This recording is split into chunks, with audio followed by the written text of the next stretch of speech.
Are there any red flags you can share with some of those indie developers out there that they may want to avoid or pitfalls when they are thinking about their pitch to a publisher?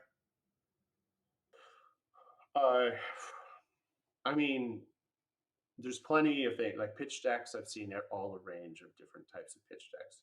Don't try to show your entire game in a pitch deck. You have 10 to 12 slides at the most to show what a game is.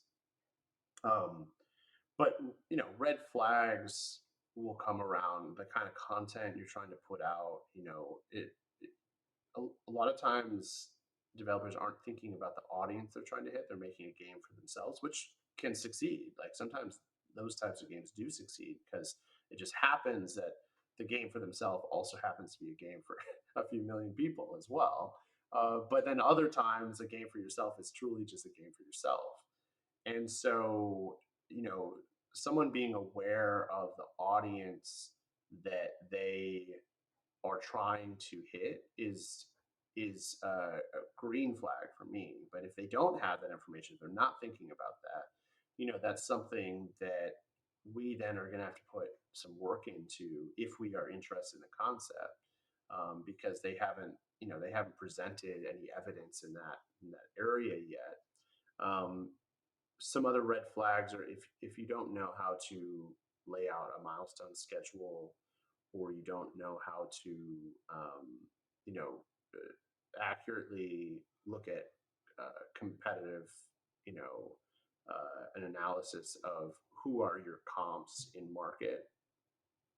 if if you can't accurately, like, compare against what is already out there and be able to say, hey, this is why there's an opportunity, that's a flag to me. Or if it's just, you just throw out, oh yeah, Minecraft or something like just extreme where you're like, okay, like that just makes you roll your eyes. Sure, do like a higher level one, but also do a moderate and a low, because if you can show all three, then you can see, okay, well, even in the low scenario, like a game that didn't, it still got, let's say, a return on investment, or it still made money.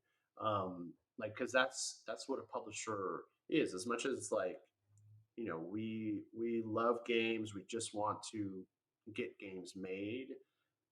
We also have to make money, or we can't continue to fund more games. And so we have to take it through the lens of what is the opportunity. But most publishers don't really know. I think I take the stance of no one, like, the consumers decide what is a successful game. It's like, if you look at all the data, the amount of games, until you have like a franchise that are able to continually put out something off of a successful previous thing, creating new IP and putting out something new is incredibly hard, and it's really random, which is why it's a bit of a percentages games.